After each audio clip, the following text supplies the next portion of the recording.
Muziki on the track.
Muziki on the track.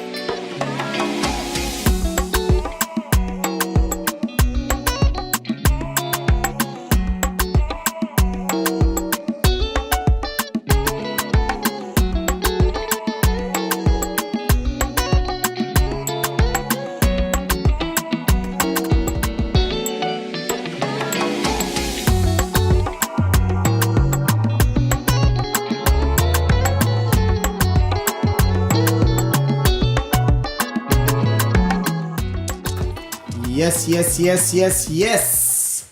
Here we are again. Welcome everybody to another episode of Sunday Wind Down with yours truly, DJ Sunny Sistuki and...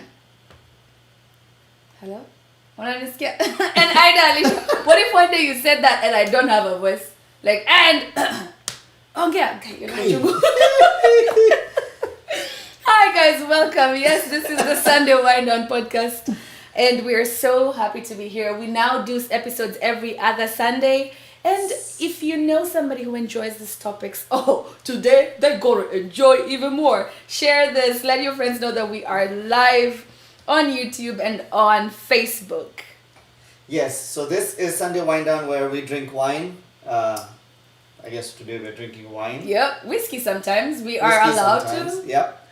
And don't forget to tag, share, and enjoy. We're on Facebook and YouTube, like Ida said. Today we're talking about sex. Ooh, let's talk about sex, baby. Let's talk about... We are talking about sex. What is sex to you? What is sex? What do you... I don't want to even ask you do you have sex, do you enjoy sex? But what is sex? Why you taught about sex? I know I wasn't. Yep. I grew up, I was no boys until you grew up. And then at a certain age, people start asking you, na hauna mtu? Sasa nitamtoa wapi na mliambia nisiongeleshe wanaume until I finish school and all these things. I never can remember Sunny having a conversation about sex, not with my teachers, not with my parents, not with my sister. It's just something that we had never brought up as a topic. You're what right. about you? You're right. And that's the whole idea of today's topic, is also focusing on our cultures and trying to figure out how sex is talked about. So growing up, to answer your question, no. Other than my very first experience, that was trial and error. There is... It's not me. I can hear people in the background saying, oh, tell us. Can you hear some? Yeah, people, simmer down. We are telling you, do tell about your first experience.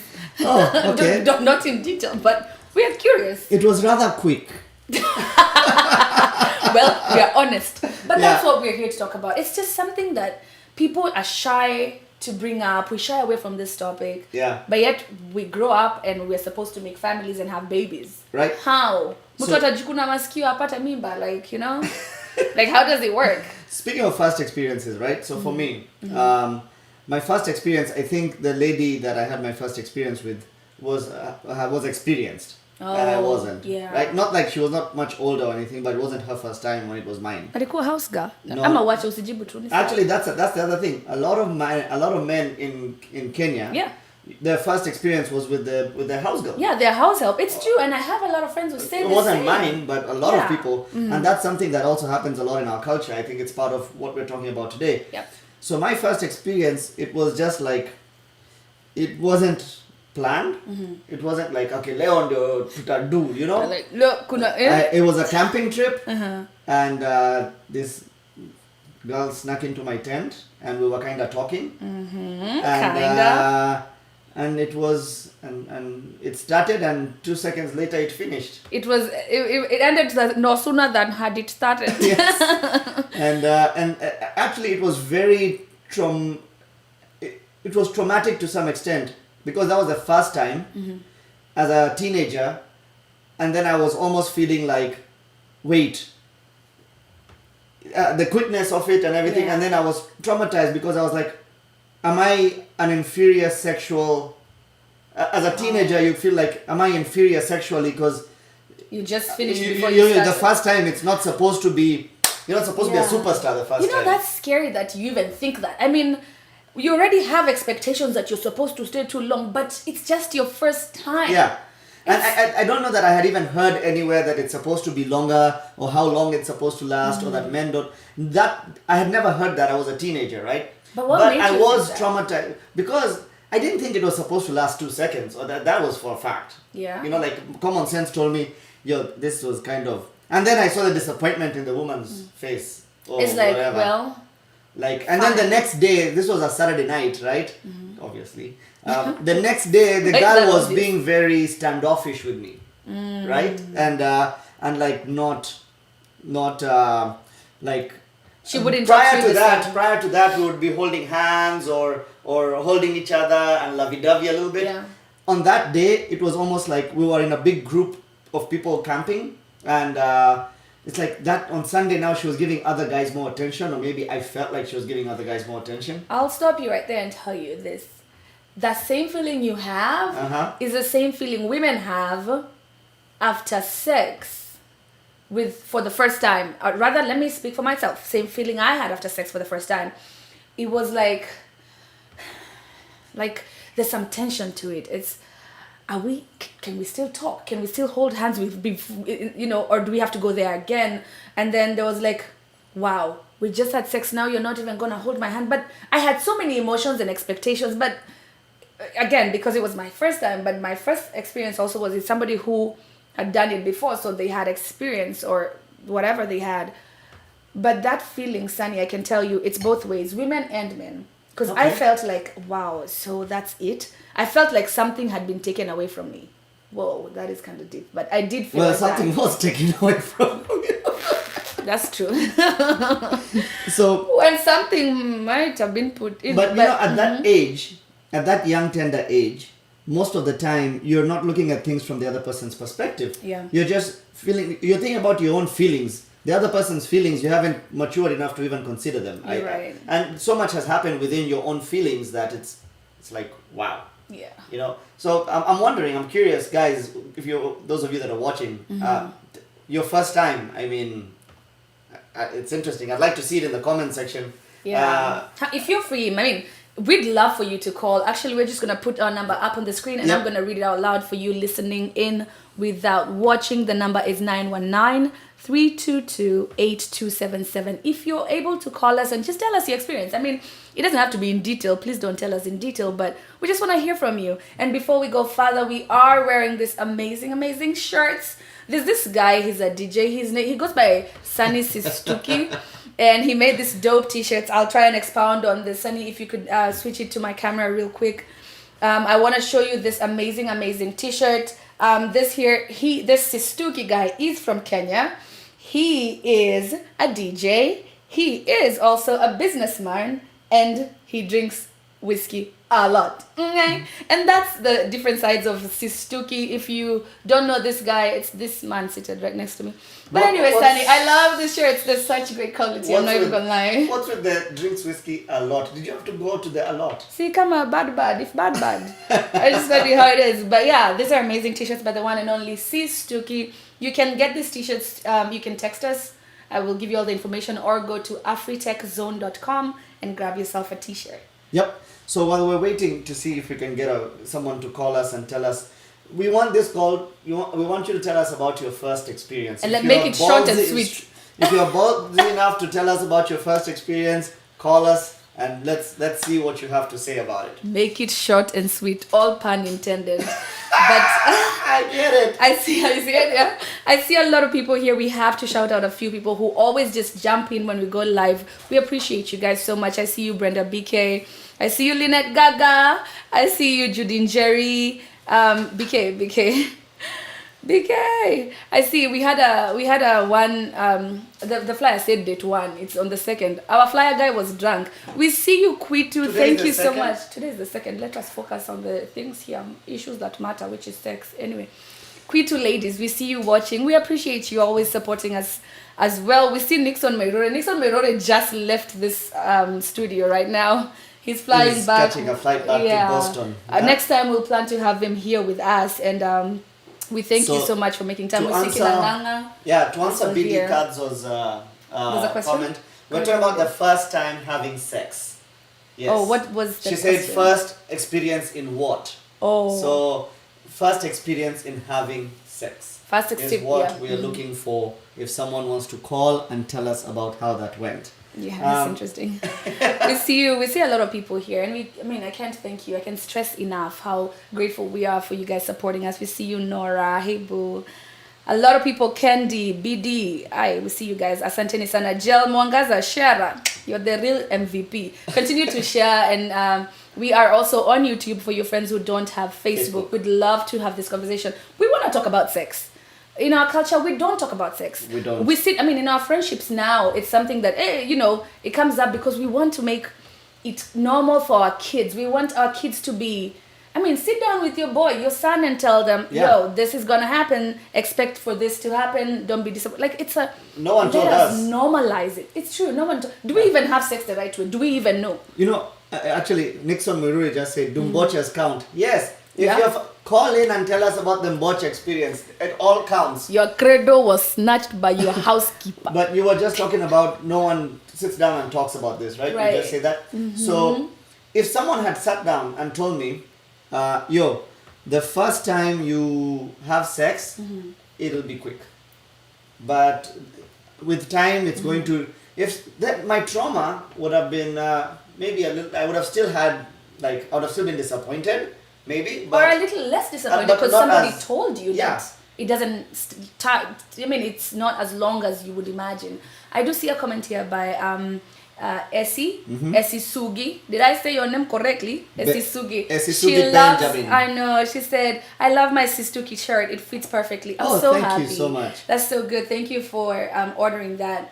Yes, Nixon Minori, we said Mboches do count. And Sunny, sexuality, how do we know it? As we wait for people to keep commenting and calling, let's jump into it as in a religious sense, because sex, we're taught about sex, or they rather say don't have sex before marriage. It's like a bad thing you shouldn't do before marriage. I'm very spiritual. I'm not kicking religion or whatever, but that's the only place sex came up. But it didn't come up as a good thing. It came up as a bad thing. It's like, shouldn't do it until this point. You know what I mean? It's not like you should teach me, hey, this is what to expect, this is what you're going to do, but hold off, because, and I'm not encouraging premarital sex or early sex. Sometimes even early sex it torments you mentally. You don't want to expose kids to having sex early, but you want to have the talk early, if that makes sense. So premarital sex, number one, I'm not a very spiritual person, religious person. Let's not say, because being spiritual and being religious are... It's two different things. I think I'm probably spiritual, but I'm not religious. Right. And from what I've seen, let's just talk about the Christian faith. Yes. Right? is there anywhere in the Bible that we talk about that it says? I'm sure there's somewhere in the Bible that says premarital sex is forbidden or is banned. Is there? Why are you looking at me like I read the Bible? Yeah, in Romans 4:17. No, not quoting, but like. Is From- it? Yeah, we'll Google. But I think there's somewhere in the Bible that it forbids premarital sex. Yeah. And I'm not sure. Forgive my ignorance. But so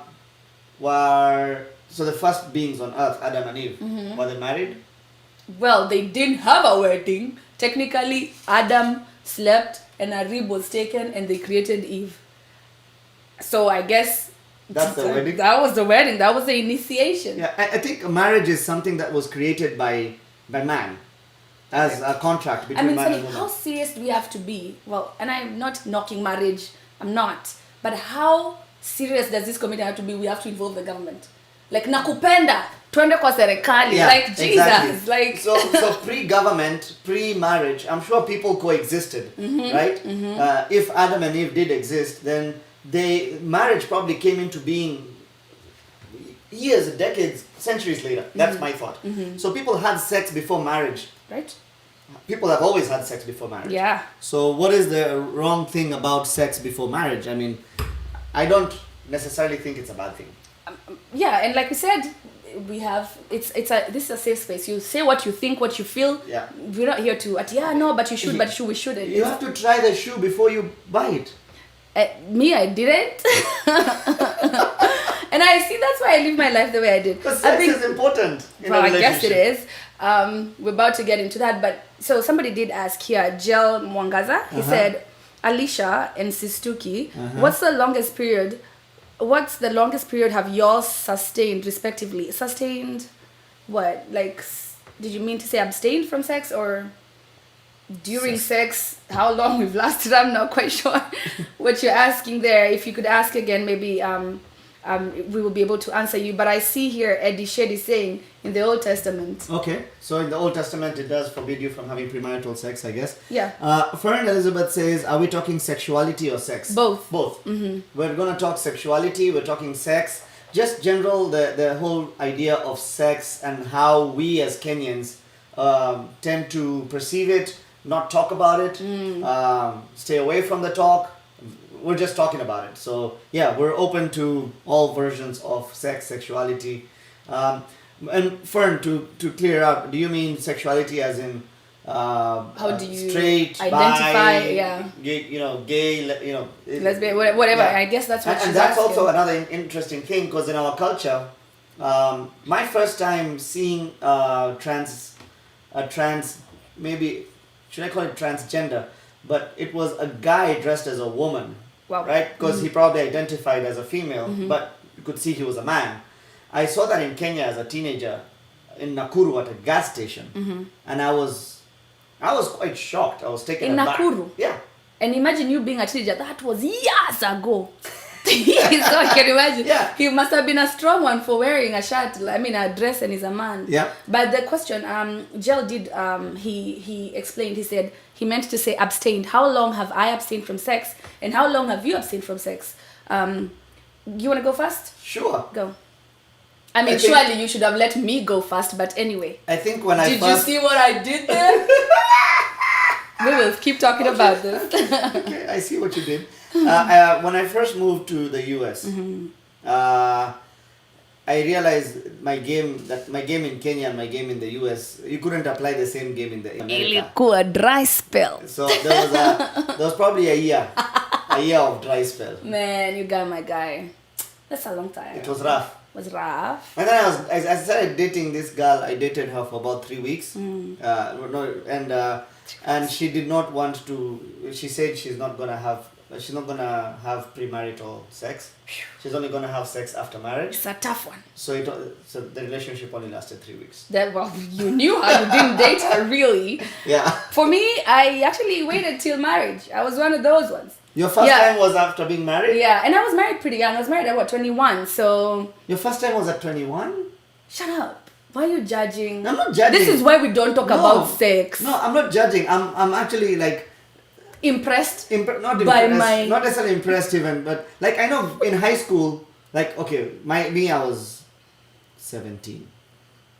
Well, 16? 3-4 year difference is not that bad. 17, Okay, 17. keep going. No, seriously, my house girl. 14, Nine. 12, 9. Keep going. Anyway, yeah, for me it was that. And then even me, after I moved down here, I didn't have it for a while. I can't remember how long, but a really long time. But for me, I waited, and then yeah, I mean, sex, and that's what we're here to talk about. Sex to women and to men means it's so different. It means different things. For me, I can do without it because this and this reasons. For men, they're sexual being, they can't do without it because this and this reasons. Again, this is what we've grown up knowing. Could be wrong. Go ahead and comment on the comment section. How long can you survive without sex as the person? Well, you just mentioned religion earlier. Yeah. There are some people who get into religion and they have to nuns or whatever. Yeah. Don't they have to That's for claim their whole life. abstinence for their whole life? And They wait to have sex. They never have sex. They keep themselves clean for and God. then there's also these women that are re-virginized. Have you heard of those women that What? are like Yeah. saying, now I'm a virgin again? But how can you become a virgin? Please, if you can be born again, you can be re-virginized. That is it's a very odd, whatever for me, That I've concept never for me understood that. as well. Yeah. But we were talking about Christianity, which is kind of what we are both familiar with. Right. And I know in the Muslim faith that could be different and all that stuff, but they talk about sexual wrongs. They talk about infidelity and prostitution and all these things, and they are wrong. Right. But they never tell us the good things about sex. Yeah.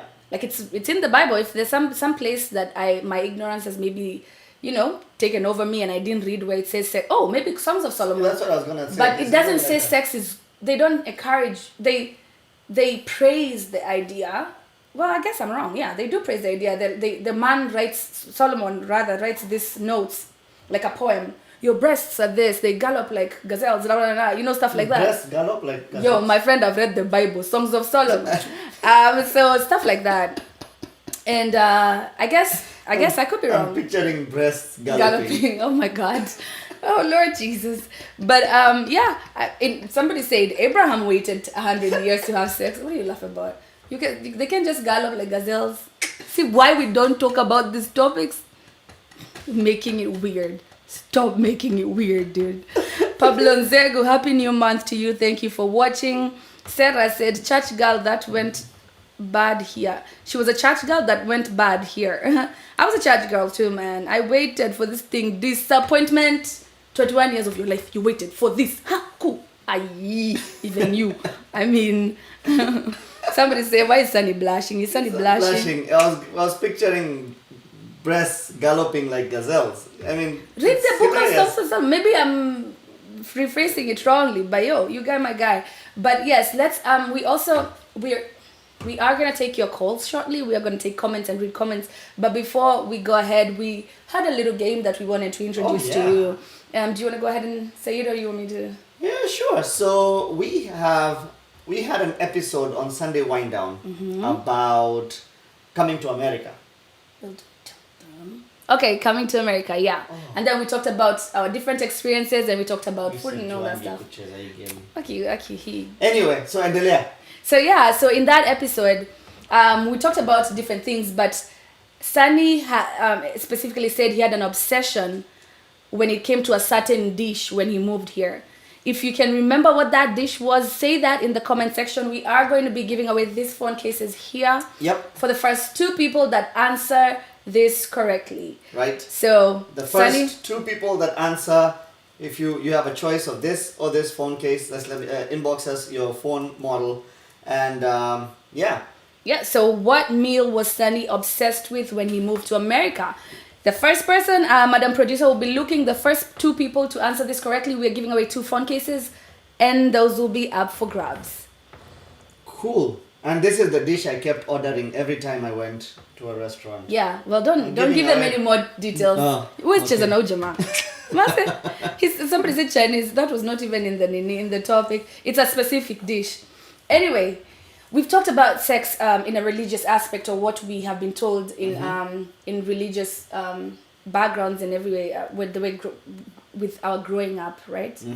What is that even? What is that English? English out the door. It came with the nini meli. Anyway, So, sex in our culture, in our African culture, Sunny, in our culture, how is sex viewed? Well, I don't think it's viewed as something that is. We know it's a good thing, but I think in the African culture, it's probably portrayed as something purely for procreation. But but people know in the back of their minds there's a pleasure aspect to it, Okay. right? But no one is willing. I think in the culture, maybe now things are changing, but it's been very. When you talk about it publicly, it's very, very safe. Sex is for procreation, but in public, it's not. The pleasure aspect of sex from our culture standpoint, I don't think is publicized. Okay. Or it's publicly spoken about. You don't necessarily have to be publicized, but it's not publicly spoken about. That is true. And I'm trying to figure out why. I don't know why. That's why we're here, right? Yeah. So that we can be able to change this for our children, our children's children, so we can talk about it. Yeah. We are from Africa, would like for this topic to be more normalized. Now, Sunny, even in our culture, do you feel like, because I feel like in our culture, sex was predominantly introduced to women for the pleasure of the man. Okay. You see what I mean? It was, oh, when you get married, do this for your husband. When he wants sex, don't yima him. When he comes home otherwise he'll get it from someone else. So it wasn't really like, hey, wait, when you guys are having fun, this is what you can do. Or it was just sex. When your husband wants it, give it to him. And growing up, I thought that was bollocks, man. I was like, what the hell? Like, so I'm just supposed to be ready. I'm a baton. Comes home, he's like, okay, acha nikimbie basi. Okay, sawa, I'm ready. I'm like, So you're saying it's like in our culture, it's mostly it's like it's pleasure for the man, not for the woman. yes. Ah. That's how sex was in African culture. I mean, let's just be honest here. What do you guys think? Is growing up in Kenya, most of our viewers are Kenyan. Do you feel like, or Africans in general, do you feel like as our viewers that you got the idea that sex is just pleasure for the man, and you never got the idea that it's pleasure for the woman as well? I'd like to see what people say. I see a comment there. Do you see that? Sex is actually a very open topic in different African cultures. We tend to think it's taboo based on our upbringings. That's firm. That's true. True. Yeah, that is true, and that's why we're here, because like I said, I wasn't talked to about sex whatsoever. You weren't talked to about sex. Our circle of friends were like, hey, were you told anything? Like, maybe we did our research. We're like, how about your family? We have one friend, however, who gave us a story, and his dad told him what to do and where to do it, and how to do and what not. Yeah, and in like 10 friends, you have 2 that were told, and one of them bumped into people doing it, and now that's how the conversation came to be. It's not like something you're like, oh, it's like, it's an African culture. It's not like, for example, about to throw a curveball here, but like periods for women, we're supposed to be talked to about it. It's at some point in life, they tell you are gonna grow up and you're gonna get your periods. You're like, whoa, what are those? They're like, yeah, so when you have your period, it means you're not pregnant. So I'm like, wow. I mean, they can't just send me a card. Hey, congratulations, you're not pregnant this month. Like, you know what I mean? Why do you have to have your period? Yeah, like Jesus. And then also periods meant, oh, you're mature now. You're becoming a woman. I was like, can't I become a woman any other way? My periods were super insanely terrible for me. So it's like, I have to go through this suffering because I'm trying to be a woman. You know what I mean? And so topics like that, Sunny, who should even introduce topics like that? About, like, I think it's the parents' responsibility, or a person that is a senior uncle, an aunt. I think it is a parent's responsibility. But it's a parent's responsibility. And also the other thing is like the sexual part of it, it's, and I lost my train of thought. Sorry. It's the periods we're talking about and sexuality. But right now I threw the question to you, like periods, for instance, for females. Who should tell us? Should we wait? Because it's the mother's responsibility. Right, really it is, predominantly. But it's what, me, at least my mom was, that she told me and all that stuff, and school told us, blah, blah, blah. But I didn't get my period until way later. At least I was ready mentally. But for the kids who get them at 9, I mean, what is a good age to even talk about that? It's the kids that get them early, I mean, you can't control that, because they're too early or because they're too young, we're not going to tell them about it. you can't do that because now it's happening. You know what I mean? Yeah. But like when you tell the kids, I don't know, when you tell a woman or a girl, hey, or a girl says, hey, I had my period or whatever, what is the reasoning you give? I don't know, maybe ladies can tell us how they were told the first time, but why are you told you're having a period? She just told you, say you're becoming a woman. You're becoming a woman. They couldn't send me a memo, hey, you're a woman now, boom, boobs, as in... Yeah, but so, because at that point is where now you can procreate, right? And I think women in America, or girls in America, get their periods much earlier. Yeah. Because of all the hormones and all the things that are in foods. Yeah. I really think it accelerates all that. Yeah. But also being talked to about sex and stuff like that, it's something that doesn't happen. Like all you're told is, don't have sex, you'll get someone pregnant. Yeah. Right? Actually, yeah. And, Yeah. or sex leads to pregnancy. And people So- are more afraid of pregnancy than even getting an STI. Yeah. So then now suddenly you kiss a girl and you freak out. Like I remember the first time I kissed a girl, this was much earlier, I freaked out because I thought I'm gonna get her pregnant. So we're having a call here. Let's take it. Hello, welcome to Sunday Wind Down. Who are we talking to? Yeah. Hey, peoples, my peoples, it's Nixon. What's up, man? Nixon, are you in the flight? Yeah. I just barely made it here. Oh my God. I'll be boarding in a few. So, first, I want to say thank you, man. That was some really good times. And yeah, Sunny does drink a lot. But anyway, back Thanks. to the topic. Facts, true story. True story. Back to the topic. Yeah. But my thing is, I just threw a quick comment there. I was talking about this whole, sex topic, and let me tell you, as much as we're talking about being not being told, I want to also put a caveat to this. That whole butch thing was a real thing, and to be honest with you, a lot of Jamas, at least I know in my age group, when we were growing up, had their first experiences through house help. Yeah. Now, and it was one of those things of, they teach you what to do, and you, in the course of, action, you do it together.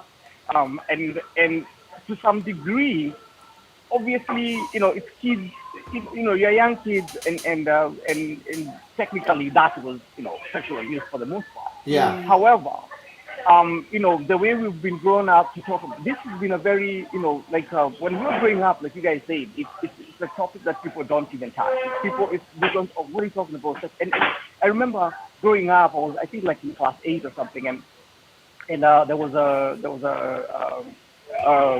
neighborhood girl who, she was also, growing up, and she liked me. I didn't even know what that means, and then so when she sent her boys to come and tell my boys that she likes me. I was like, okay, whatever.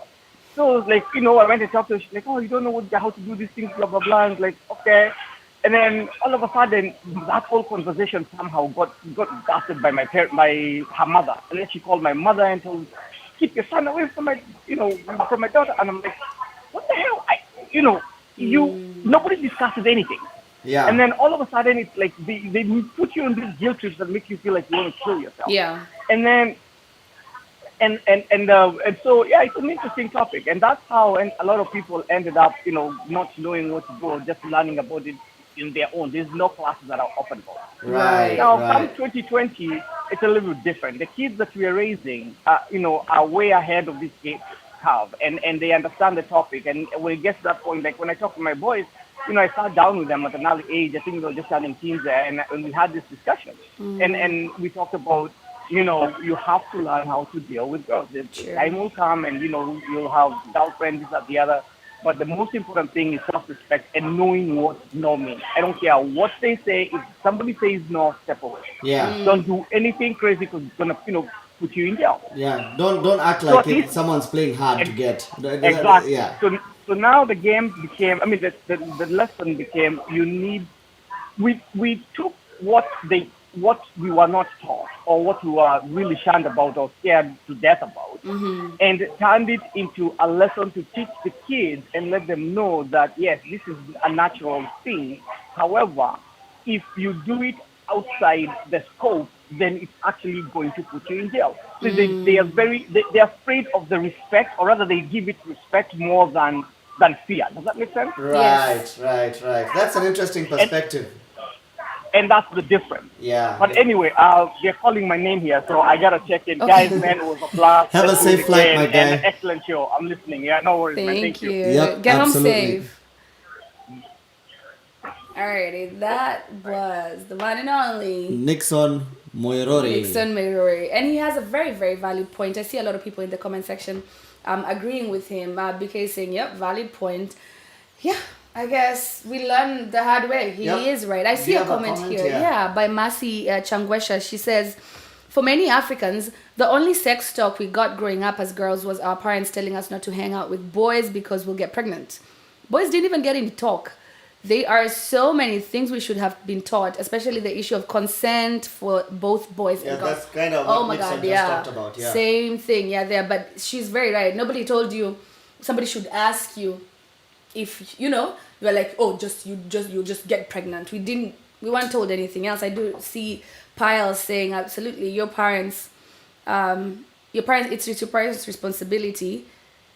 Better your parents tell you instead of you learning incorrectly from your friends. Right. But that's what we're missing. Our parents didn't really teach us, and then we started learning from our friends. Mm-hmm. But you see that friend who had exposure with sex or whatever, she was called mjuaji, or oh, don't hang out with that one. They're bad for you. Yes, maybe they were bad for you, but they taught you something nobody else And would also, be from ballsy your enough friends- to tell you. From your friends, huh? Wataongeza, they will add some choosy. Like as a teenager, if someone has had a sexual experience and me as a teenager, I have not, then I am going to, or let's say I've had a sexual experience. When I talk about my sexual experience, I want to sound like I really know what I'm talking about. Yeah. So I'm going to, it's not going to be a genuine, a teenager cannot have that conversation genuinely. Right, So you're it has right. to be an adult that has to have that conversation. You're right. Yeah. There's a comment here real quick I wanted to read. I haven't read it yet, but David Gatire says, a lot of practices were discontinued after colonization. In many African countries, the topic of sex was handled during circumcision stage. Boys were talked to by men and same with girls. They dealt with all this stuff. Now we're at a point where parents have left this responsibility to teachers, relatives, etc. We have more resources and information now, but the kids are not getting it in the right format. Yep. That is good. We are about to jump into that circumcision and whole story, but Right. that is very accurate. Yep. I see another comment by Sarah. She's right there. She says, sexual and reproductive issues were for the longest time not talked about. It's only now being discussed openly in forums. I personally had to learn a lot of things on my own. And this is answer. I put a poll on Instagram, on my Instagram. If you've not followed me on Instagram, it's at Ida_Alicia. And so I put a poll and I was like, hey, in African culture, have you been taught, were you taught about sex? Did anybody ever bring sex up as a topic? And 99% of everybody who answered me said no. So it is a problem we need to. Yeah, it's get clearly into. something that happens a lot. Yeah, Looks we like do we're have getting another a call. call. Let's see who this is. Welcome to Sunday Wind Down. Who is this? Hey, this is Mercy. Mercy. Mercy. Hi, guys. Hi, Sunny. Hi, Ida. Hey, boo. How are you? I'm good. So I just wanted to tell you guys a quick story about the closest to sex education that I ever got growing up. Yeah. Uh-huh. So our school would show a video. When you turn 13, 14, Yeah. you go watch this video. Now, There was a Mercy, video- real quick. Yes. Tell us real quick, because where you grew up? Oh, yeah, for the I grew up audience. in Zimbabwe. In In Zimbabwe. Zimbabwe, Okay, let's Yes. continue. So in Zimbabwe, they showed a video. Correct. Okay. This video was a video of people who have an STD. People who have STDs. Oh, they showed us that too? So, yes. So, Oh yeah, they showed us Yeah. genitals that were like. Yeah, we are scarred for life. Yeah. You continue, Mercy. Sorry. correct, yeah. So you are 14, 13, 14. You probably never seen a penis in your life. And Yeah. now you're seeing one that's falling off. Yeah. Ooh. And people with maggots coming out of their breasts. It was nasty. Girl. And they showed us this video, and they ended the video, and you went back to class. So there was nothing. They said nothing else. Yeah. No discussion. You just walk in, watch this video, and you go. Yeah. So you are just thinking, it was the most traumatic thing, and I don't even know why that anybody thought that was a good idea. And I hope that practice has been discontinued. And you had nobody to talk to. You can't go home and say, I watched this video. Yeah. Who are you going to tell? Yeah, I And know. there was no other talk other than that, and that's the end. Damn it. So that was pretty awful. It's interesting because Mercy, that video we watched it too in Kenya, Yeah. right? Oh, In wow. school, Uh-huh. and till today, if there's even on my thigh or anywhere close to my general area, if I have a rash or anything, I get super paranoid, and that trauma is still there because if I get a small rash, I suddenly want to when I go to my doctor, I'll be like, hey, I have a small rash on my thigh. I think I have gonorrhea, and my doctor is like, no, it's just a heat rash or it's this or it's that. Wow, Sunny, you do tell. No, it really traumatizes you. I mean, it's true. Thank you so much, Mercy, for reminding us of that trauma. That's funny. Bye, guys. Keep doing a good job. Thank you. That is so funny. But I kind of know. And Mercy said that. I was like, wait, you were shown a video? I thought they were shown a video to be taught about sex, like through a video, but no. No. Kumbe, it's like, I and I remember that video myself. When she said, I was like, ew. I remember because they did show us very graphic stuff. But we don't want to get into it. Somebody brought up a topic that we're about to talk about here, about the African culture. And he said we were taught about sex or introduced to mature talk when people are going for circumcision. And before we get into it, do we have another call? I see another call coming in. Yeah, we'll get into this Let's topic. take this real quick. Yeah, I'm calling. Hello. Hello, my people. Hey, Yes. this is What's going DJ on? Breeze. Hiyo sauti tunaijua. Aya. Mpaka sauti umejua already. Hey, boo. Tunajua unaongeanga sana kwa mic, so hiyo sauti tumeifahamu. Oh, by the way, utafanya naanza kuchange voice sasa kwa MC. Hello, my people. No. Iko tu sawa. Anyways, how are you doing? I'm good. How are you guys? We're good, thank you. Tuambie story yako. Yo, wacha nikwambie story. I'm going to keep it simple today. By the way, I just want to say big thank you to you guys for actually having this conversation because what people don't realize. Parents have the goal to have kids, but don't have the goal to have that conversation with how that child was made. Yeah. And living in a technology age where everything is so accessible, where you have TikTok videos, where OnlyFans is a real thing. Yeah. And OnlyFans doesn't restrict. OnlyFans just says, give me $5, give me $10. And you can see everything you need to say. When parents aren't cautious of that, they realize instead of them teaching, I don't know if you guys covered it, the world is going to teach you. Yeah. And typically when the world teaches you, by the way, let me give you with understanding. No, it gives you the real, the raw. This is the world. Welcome to it. Isn't there like a Swahili saying, usipofunzwa na mama yako utafunzwa na ulimwengu or... Utafunzwa na ulimwengu. Yeah, that's the saying, Yeah. You know what I mean? That's the thing. And parents, I think, fail to realize that very key point. Like I can even say for me, I always say this. My birds and the bees talk, because I was actually talking to the people we're with here, was if you kiss a girl, you'll get her pregnant. Yeah. Mwah, and you go, and you're like, from now on, please, no one touch me. I don't want to get pregnant. Right. You're not even told that you're not the one who can't get pregnant.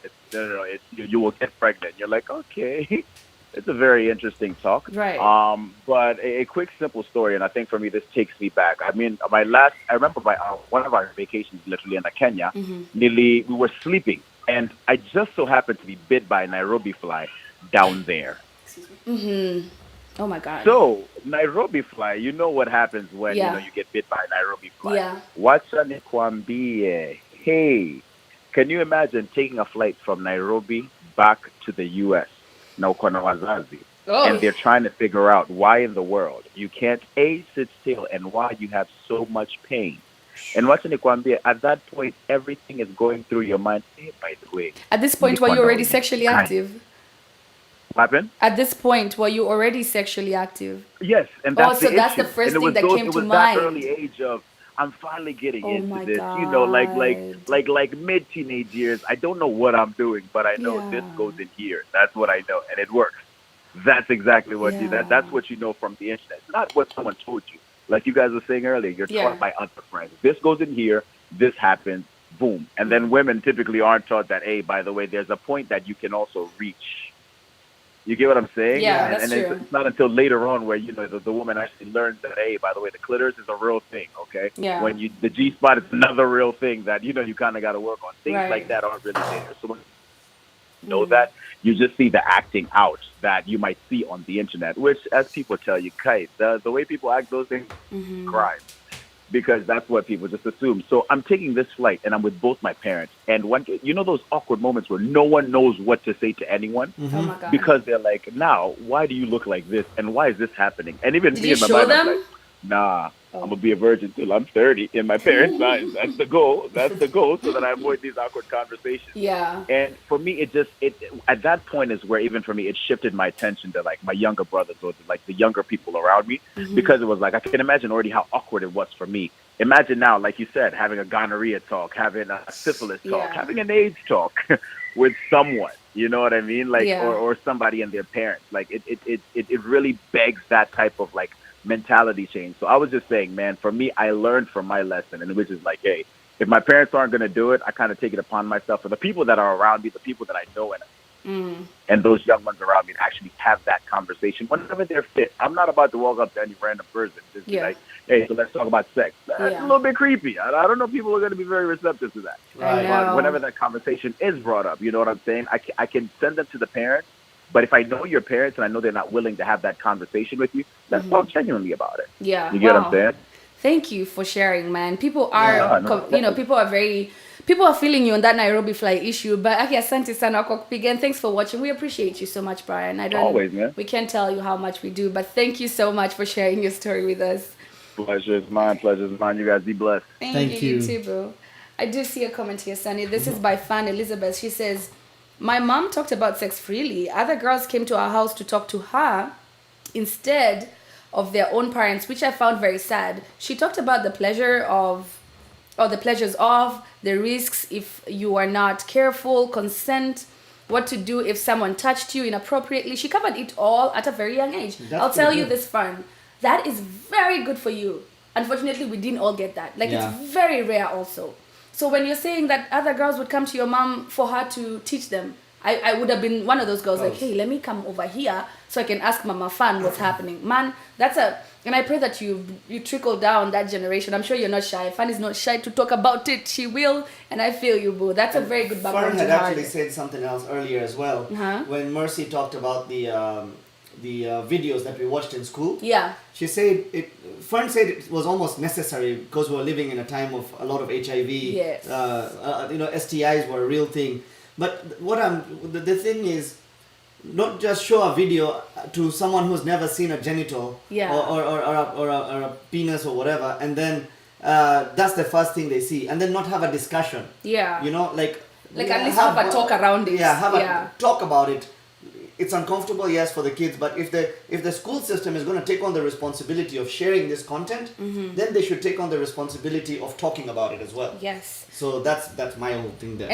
And before we got that call, I was just gonna introduce this other segment of, well, not segment really, but this other thought that came to us about talking about sexuality. We had a comment about, we were taught about sexuality in the olden days when we would bring girls and boys to get circumcised. Right. Now, first of all, circumcision. Why did we do it, Sunny? And why did we do it? And is it still being practiced in other cultures? Like, I know for a fact there's female genital mutilation still happening.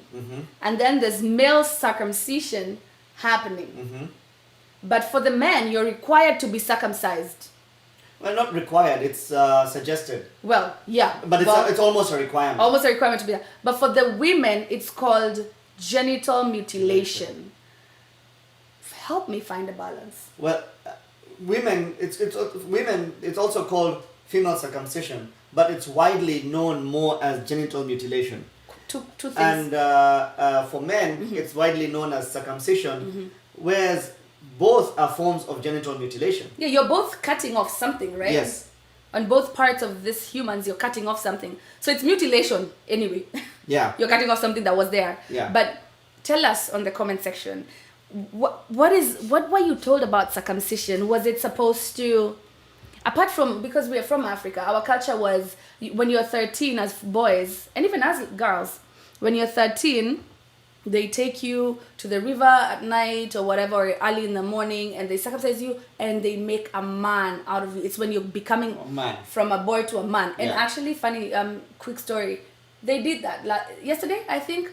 I saw a segment of the news yesterday in Kenya. There's COVID, there's everything, but they went and circumcised. Like in the olden days, you know, these people use one knife to cut the boys.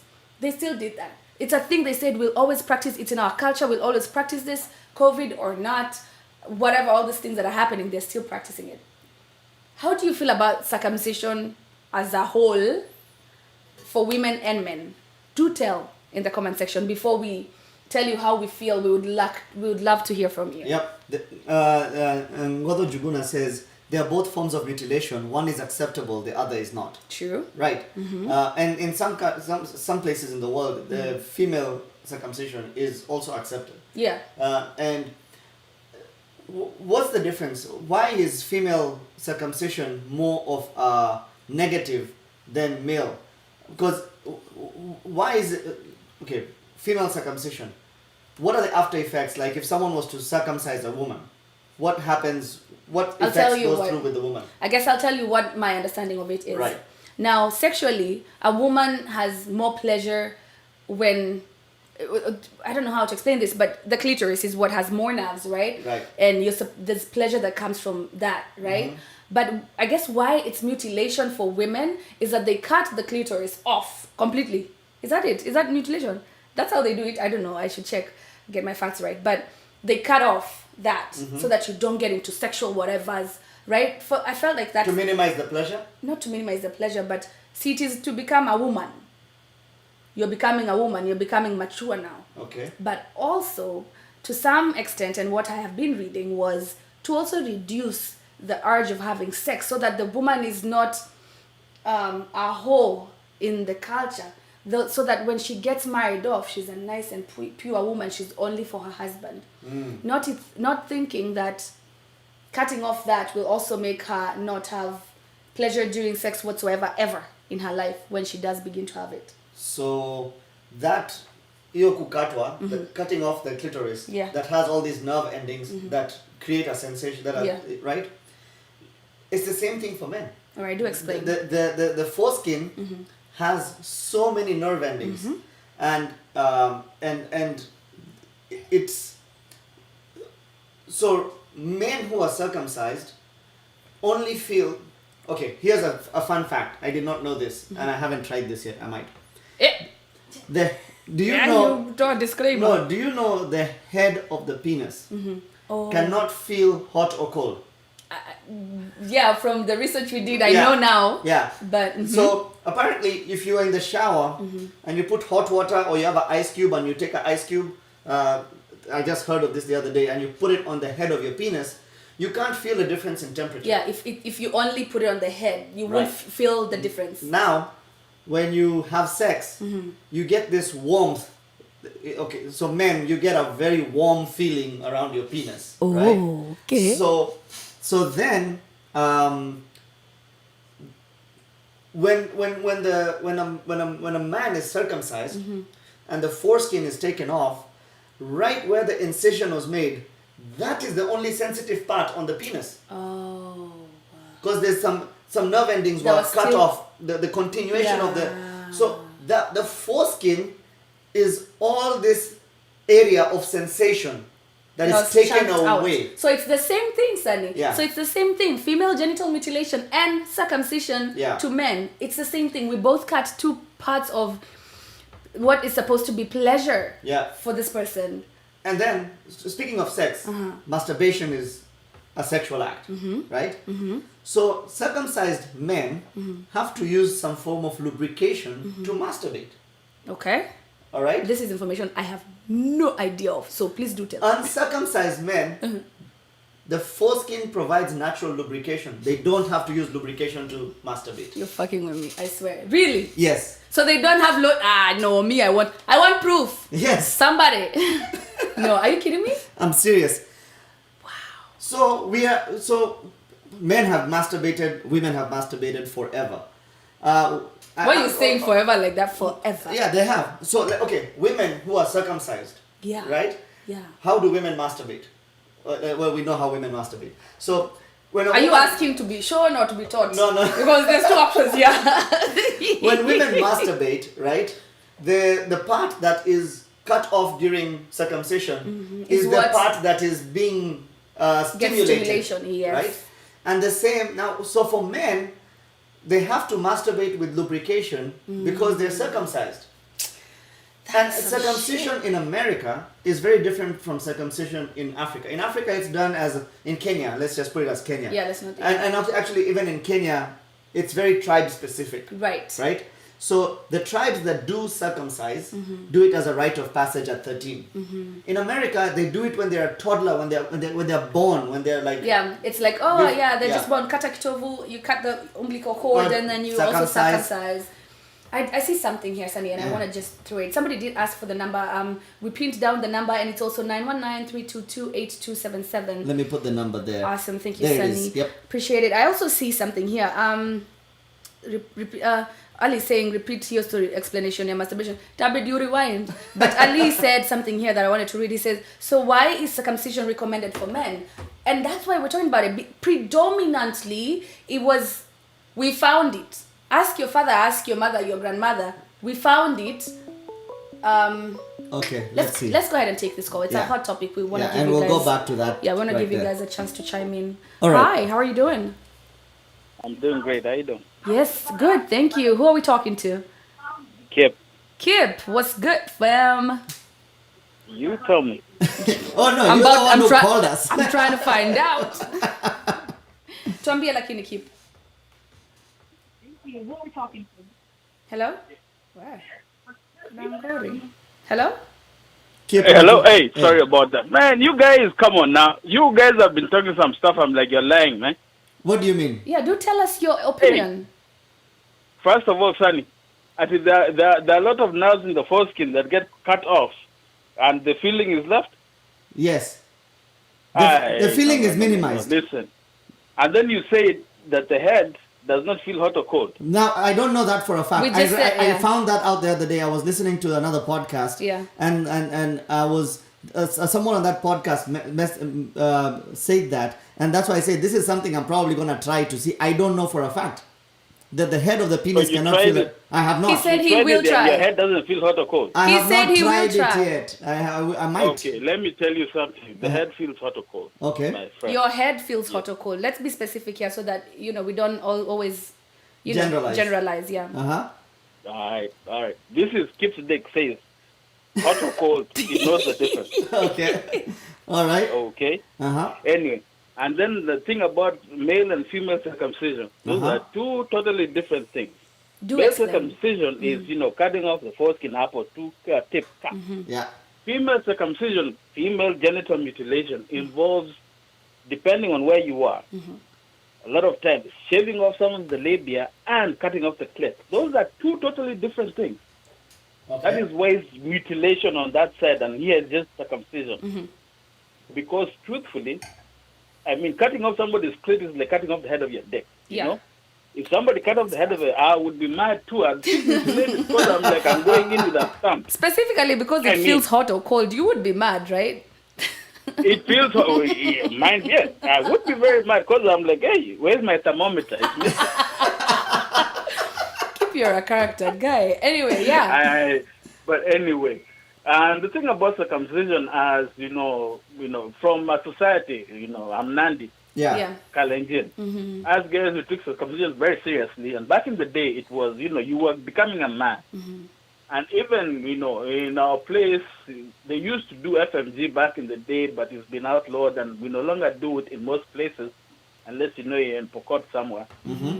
Not calling out all Pokots. Pokots listening, I'm not saying that, you guys... You're outing your people. It has been reported in the news, supposedly. Yeah, true. That it I agree. Yeah. Okay? Yeah. But it was not just about circumcision. It was a whole process. This is how you are taught how to be. In my experience, we were taught, this is how you do it, this is where you put it in, this is what you need to do. It was a whole sex ed, but, on steroids. It wasn't just a movie that's showing you bad manners, and if you put it in here, it's gonna, you get, I don't know, what was that, saying something was popping out of the titty? That was just disturbing. That was bad. Yeah. Yeah. But, for us, for me, it was a good experience because, you have your kuzos, older kuzos, who, of course, have been humping for a while. Yeah. They tell you stories and what you need to do.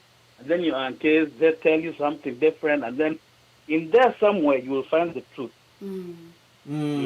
Yeah. And then, of course, some places where some people come and show you exactly, there were things called, widows in society who volunteered to come, and you're shown this is what you do, you put it in, hey. Of course, we did not do it because that time your dick is, hey, it's got a wound over there. Yeah. But it was also a thing of control.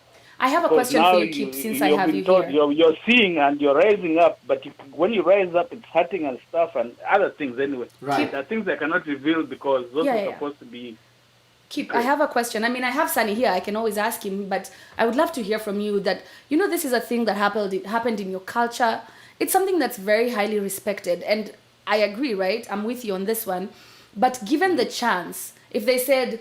Not because they're initiating you to becoming a man, because either way you would have grown up if they would have still taught you this with your foreskin on. But given the chance, would you like skip the circumcision part if it's not just for cultural purposes? I am proud to be non-foreskin because they do tell you nowadays, stuff grows under the foreskin if you leave it, and a lot of Jamas, they can't wash behind their neck. Are they gonna, lift behind and wash under the, Yeah, for hygiene purposes, I understand. Behind your ears. How many Jamas said you wash behind your ears every time you shower? So that kaforskin, truth be told, even now, when you were younger, if you do this white stuff already growing there, you have to rinse it off. Yeah, okay, I see. Truth be told. Yeah.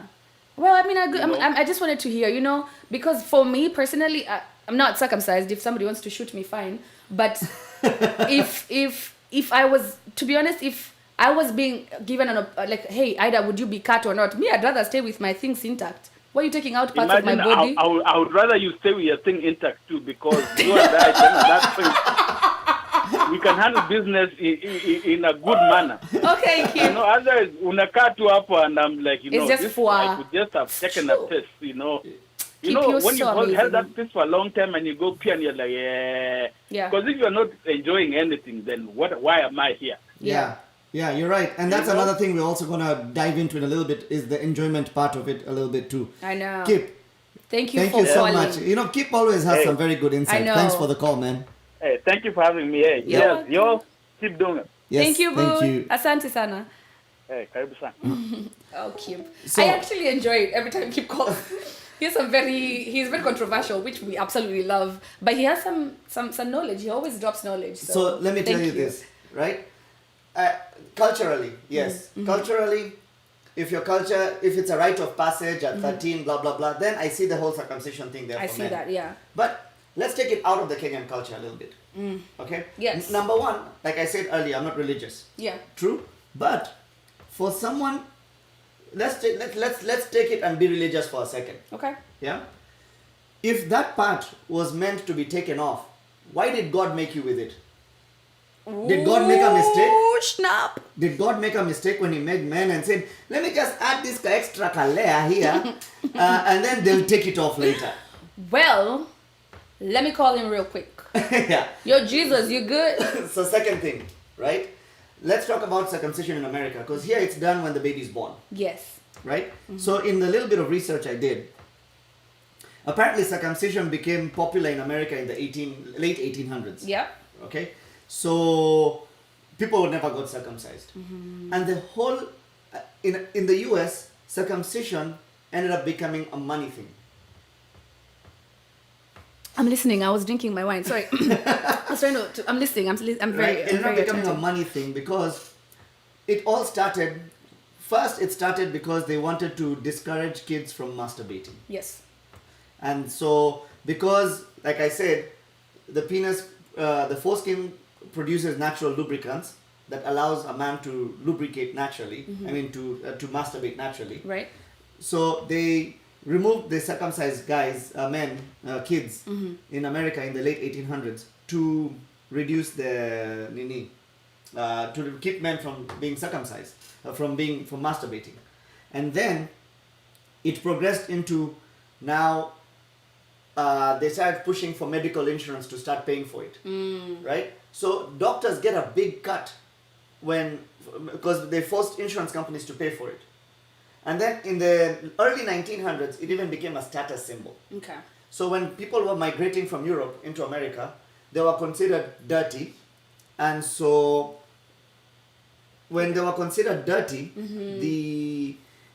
the Americans who are already here would start this is stuff I found out the other day. Yeah, it's apparently. research. It's just recent research I did.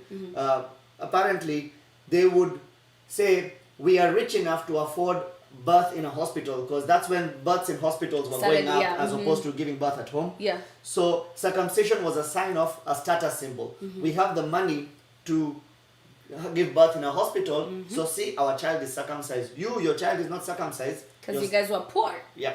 And I hear you. I mean, like we said, I mean, you don't know everything under the sun. Yeah. We obviously did some research. That's why we're sitting here. And we love to hear back from you. You teach us a lot of things. And we try to teach very you. Insightful. I know, and we try to teach you the same things. I mean, if you have research that you've learned, it's great. I mean, that's why we're having this talk. That's the whole purpose of the Sunday Wind Down podcast. It's for us to learn and teach you some shit. Let me tell you some shit I learned, y'all. So there's a culture in an African country. What country was it? I forget. I said Rwanda. Rwanda. In Rwanda, we have this culture for. We have a phone call. We're going to pick up this phone call before Ali kills us. And then we'll go back to Rwanda. What's good, sir? Hello? Hey. Njuku. Can you guys hear me? We can hear you. How are you? Can you hear us? Hello? Hello, can you hear us? Hello? Hello, can you hear us? Hello? Hello? Unatusikia? Okay, just go ahead and hang up. We're going to try and call him back. Let me call him back real quick. Yeah, we're having a connection issue here, but we're trying to reconnect back to you. Let us call you real quick. It's ringing, guys. Yeah. There we so, go. Please leave your message for voicemail. 240. Anyway, unapatiana namba yake. So area code 2. I know. I think and he will try and call back us in just a again. little bit, Yeah. Well, we'll be waiting. So you we'll were be on talking the about lookout. Rwanda. We'll be on the lookout for your call. Yes, I was talking about Rwanda, and I was saying I learned and I read of this practice that they have that is labia elongation for more sexual pleasure for women. And on that note, we'll come. Oh, this is a call from Kenya. Go ahead. Hello. Hello? Hey, can you hear us? Can hear you. This is Mwangi. Mwangi, Hey, hold hi. on. I don't know why we're having this ring. I think there's another call coming in at the same time. Give me just a second. We can hear you, Mongi. Give us a quick second here. Okay, there you go. Can you hear us? Hello. Can you hear us? Hi, Mwangi. This is Mwangi. Yes. Yeah, I can hear you now. Okay. Okay, this is Mwangi. I'm calling from Nairobi. Hi. Thank you for tuning in, Mwangi. Yeah. Yeah. My perspective on the issue. Circumcision in the African setting, especially, I come from the Kikuyus.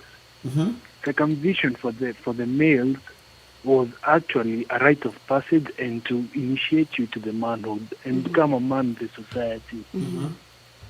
But when it came to the ladies, actually, when Jomo Kenyatta was fighting for the freedoms of Kenya, he in fact went to London. He fought for the land and female circumcision. That was his major drive to London. Yeah. For most of the people don't know that circumcision for the Kikuyu women. But as science and Christianity joined the society in the Kikuyu setting, they realized that circumcision of the girl child was very wrong. And that's how we moved from it. And as a society, people changed and gave up, and the society grew and people got new ideas. And actually, female circumcision is outlawed in about 52 countries in Africa. Yeah. Yeah. That is very the major influence was Christianity. Yeah. Interesting. Yeah. That's my perspective, Wow. guys. Thank you. Thank you I didn't so know much that, for calling. Mwangi. I'm really grateful that you taught me that today. And thank you, Aida. I know it's late in Kenya, so thank you so much for tuning in. Aki tunaku appreciate Yes. sana, Mwangi. Thank you. Cheers, guys. Cheers. Wow. Okay. Yo, we have like mad audience. Like, listen to that. Me, I didn't even do that. I didn't know about that at all. But I'm so grateful for Mwangi as an audience. We're so grateful for that. We still have another call coming in, and we will kind of hold on the call for right now so that we can introduce this right here, Sunny. Oh, here. Oh, there's another call from Kenya. Okay. Sorry. Hello. Oh, it ended. All right. So, looks like it got disconnected. We will take some calls back in just a little bit. I'll let Ida introduce this topic, and then we'll get back to taking calls in just a little bit. Okay. Yeah, go ahead. We're talking about Zimbabwe. Yeah. Did we say Zimbabwe or Rwanda? We said Rwanda. Mazi's from Zimbabwe. She's about to kill me. No, we didn't. We're talking about this practice that they do, and it's the labia elongation for more pleasure of sex. Oh my God, this phone call. There's a phone call. Yeah, Let's answer him. Let's try. Yeah. Let's go ahead and try. All right. Hello. Hi, can you hear me? Oh, yes. Can you hear us now? Good. I can hear you guys loud and clear. Wow. Thank you so much. Good. Hey Ali, how are you? I want to hear hii kitu yenye unataka kutufundisha leo. What do you want us to know today? Well, sikufundisha, it's just, like I want to put in some context to the conversation regarding culture. Last year, this was of course pre-COVID, we had, like a Swahili festival in DC. And there was one thing, like a Swahili professor said that was so striking, because someone brought up the issue of we're only talking about the positive aspects of Swahili cultures, but we're not talking about the negative ones. And the professor said there is no culture in this world that's negative. Every culture has its own ups and downs, but there is no negative culture. So I know when discussions about sex and discussions about circumcision are brought upon from an African perspective, there's a certain tinge of negativity that wants to be dropped in. And that's one thing that we have to avoid, because we have to remember, like, we are ambassadors, of Kenya and of Africa, because there's non-Kenyans who are listening to this podcast, there's non-Africans who are listening to this podcast. So it's just something that we have to be careful about. And as far as conversations regarding, like sexuality are concerned, like we really need to look into our values. Like the guy who called before, who said from the Kalenjin community, like during circumcision, like the older Kuzos who have a bit more experience come and talk to them. Yeah. There's a structure in how these things are done. Right. We do not need to do it the way white people do it. You're right. That's something that we need, because a lot of times people look at parents like, why are you not talking to your kids about sex? If there's a structure within the communities that you're in for the kids to get sex education, then it doesn't necessarily have to come directly from parents, and that worked really well within, within our societies and within our culture. So I think, that's just the point that I wanted to bring in. Sorry, my name is Ali. I forgot to introduce myself, but that's the point I wanted to bring in. Oh, Ali, we know you. You're one of us, man. We are very grateful to have you here. But what you're saying is true. That's what I'm saying. Now, listen, I'm not even against circumcision. I'm not. But if we knew why we were being circumcised, maybe we would be more receptive. We just found it and people still just do it. And then people who are not circumcised because their parents or their families don't do it, now we look down upon them. You see, like, it's just like where's the balance? Just because your parents have been doing it, you don't have to do it. And I am agreeing with you 100%. Yeah. And going back to what you said, culture, I like that perspective that there's really no negative culture. Every culture does things because they have a reason behind it. There's a lot of history behind it. There's a lot that goes behind it. And so they said learn, right? But yeah, learn, exactly. So again, great perspective. I appreciate you letting us know that, Ali. Thank you so much for your call. Ali will be joining us on a Sunday Wind Down podcast sometime soon. I'll put it out there, Ali. There's no backing down. Okay, bye.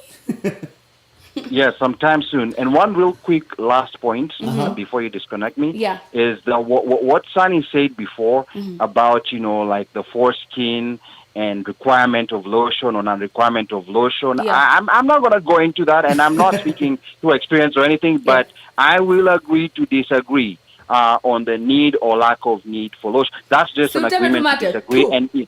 And if you missed that part, you missed it. You missed it. If you missed it, you missed it. Yeah, but let's agree to disagree, Sunny. That podcast that you listen to, you really need to share it with us so that we get to hear what exactly it is. Yeah, thank you. It was medical, some medical podcast. We'll share it. Anyway, we'll share it. Okay. Yeah. Thanks, Ali. All right. Okay. Thanks. Oh my goodness, interesting. We have great people as an audience, man. We learn a lot. Like I said, I can't thank you enough. And it's always good to get everybody's perspective and viewpoint on it, because again, I don't think there's a right or a wrong. Mm-hmm. It's a discussion as to what different people feel. Yeah. Okay, I'm gonna go back to this topic that I've been trying to just, I've been throwing kidogo, labia elongation, and then I ran away. So there is a culture that they do that. And I was trying to read and find research about, why they would do this. But for them, it was predominantly for the pleasure of them, more for the pleasure of the man. But they found out that with labia elongation, the women have more pleasure too. I don't know. I didn't try to elongate, but I don't know. It hit me by surprise because, like I said, in African cultures, most sexual practices...